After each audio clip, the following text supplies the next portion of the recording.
پوری زندگی کا حصہ. اسی لیے میرے آقا صلی اللہ تعالیٰ علیہ وسلم سے سوال کیا گیا تھا. صحابہ نے پوچھا دنیا کی طاقتور چیزوں میں بڑی طاقت والی چیز کون سی ہے؟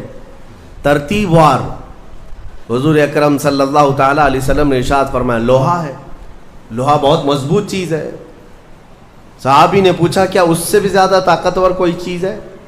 کہا ہاں اس سے بھی زیادہ اگر طاقت آگ میں ہے، کیونکہ آگ لوہے کو پگھلا دیتی ہے.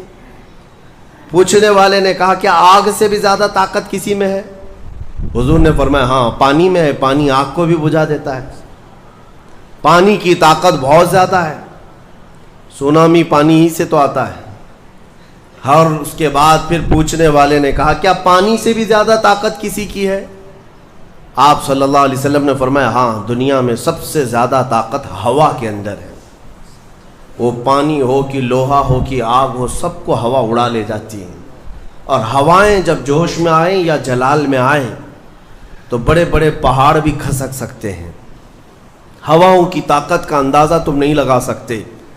گھروں کی چھتیں اکھاڑ لیں گی اور لوگوں کو تہس نہس کر دیں گی ہوائیں اگر جلال میں آئیں. تو پھر پوچھنے والے نے پوچھا کیا اس سے بھی زیادہ طاقت کسی کے اندر ہے؟ حضور پاک صلی اللہ علیہ وسلم نے فرمایا ہاں ایک چیز میں ہے اور اس سے زیادہ پھر کسی کی چیز میں نہیں. پوچھا وہ کیا ہے؟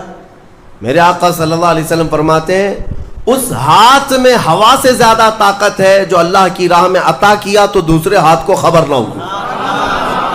یہ اخلاص والا ہاتھ، اخلاص والا ہاتھ کہ اسے خود خبر نہ ہوئی ہو کہ اس نے اللہ کی راہ میں دیا ہے تو کتنا دیا، کیسے دیا. میرے عزیزو یہ اس کو اخلاص کہتے ہیں. یہ خالص اللہ کے لیے دیا، خالص اللہ کے لیے دیا، اس کی طاقت بہت زیادہ ہے.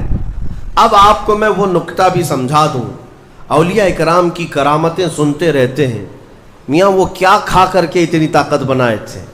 غوث پاک رضی اللہ تعالیٰ عنہ بغداد میں بیٹھے ہوں اور دریا میں اگر سیلاب یا طوفان آ جائے اور کشتی بھنور میں پھنسنے لگے تو کئی واقعات ہیں کہ کشتی میں بیٹھے ہوئے مسافروں نے دیکھا کہ غوث پاک تشریف لائے. ان کی کشتی کو سل دیا، سنبھالا. جن کشتیوں میں پھٹن تھی یا پانی آ رہا تھا، یہ طاقت کیسے، یہ تصرف کیسے ان کے پاس حاصل ہوا؟ کوئی کھانا پانی ایسا ہے دنیا میں جس کو کھانے کے بعد اتنی بڑی طاقت مل جاتی ہے؟ میرے عزیزو یہ اولیاء کاملین کے پاس جو بھی طاقت تھی وہ اخلاص کی طاقت تھی. وہ جو عمل کرتے تھے وہ خالص اللہ کے لیے کرتے تھے، خالص اللہ کے لیے. اور وہ اپنے آپ کو تک فنا کر چکے ہوتے اللہ رب العزت کی بارگاہ میں. اسی لیے میرے عزیزو ان طاقتوں کے سامنے دنیا کی کوئی طاقت ٹک نہیں پاتی. اخلاص کی طاقت.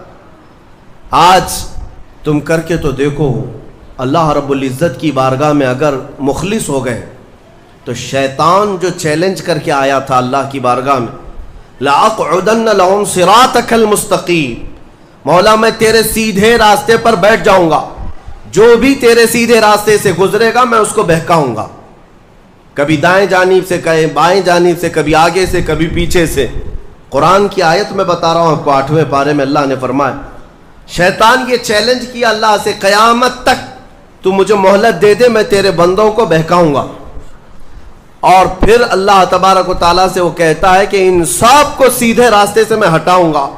لیکن شیطان نے اخیر میں ایک جملہ یہ بھی کہا، مولا یہ جتنے بھی سیدھے راستے پر چلیں گے ان کو بہکا تو دوں گا، الا عبادک منہم المخلصین، مگر تیرے وہ بندے جو اخلاص کے ساتھ تیری عبادت کرتے ہیں ان پر میرا داؤ نہیں چل سکے گا، میں انہیں نہیں بہکا سکوں گا.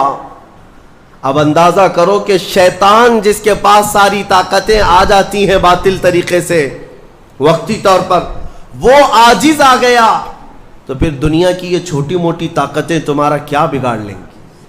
اگر اخلاص تمہارے اندر آ جائے، خلوص کی دولت آ جائے. دنیا میں جو کچھ بھی کر رہے ہو سب دکھاوے کے لیے نہیں ہے. کچھ عبادتیں ایسی ہیں جو تمہارے ساتھ راز رہے تمہارے اور تمہارے پروردگار کے بیچ. ہر بات کی تشہیر کرنا ضروری نہیں ہوتا کہ لوگوں کی مدد آپ نے کیا تو پیپر میں چھاپ دیا، اور آپ کوئی نیکی کر رہے ہیں تو ضروری نہیں ہوتا کہ ہر چیز کی تشہیر کی جائے.